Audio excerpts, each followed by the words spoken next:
Сәлем достар, бүгін сіздермен қалай Google аккаунтты тез өшіруге болады, сол туралы бүгінгі видеода тез сіздермен бөлісетін боламын. Видеоға ұнаса лайк басып, каналға тіркелуді ұмытпаңыздар. Ең алдымен бұл Android телефондарға арналған, және де ең алдымен біз настройка бөліміне кіреміз. Настройка кіргеннен кейін аст жағына түссек, бізде Google'дың астында учетная запись и архивация деп тұрады.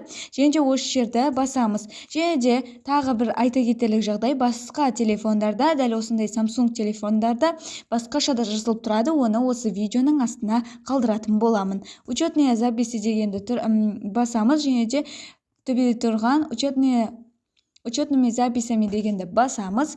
Және де осы жерде сіздерге қай аккаунтты өшіргіңіз келеді деген осындай өздері көрсетеді. Сол кезде өздеріңіз таңдайсыздар. Мен мысалы біріншісін өшіргім келеді. Және де осы жерде аккаунт Google дегенді басамын. Осылай сіздерде загрузка болады, және де осылай шығады. И осылай шыққаннан кейін біз данные и конфиденциальность дегенді басамыз. Және де астына түсетін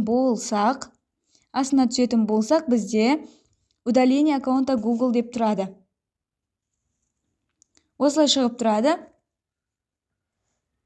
Және де осы жерде мысалы мен осы аккаунтымның паролін білмеймін, сол себепті забыл пароль етемін.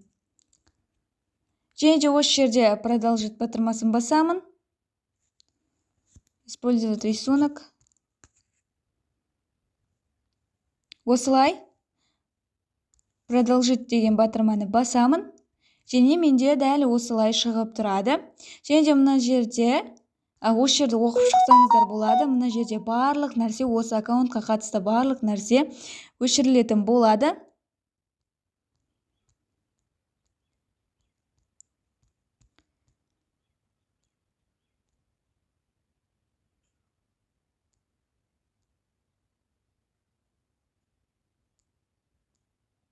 Осылай, осы жерде мына екі галочканы басатын боласыздар, және де удалить аккаунт дегенді бассаңыздар, сіздердің аккаунттарыңыз сразу өшірілетін болады.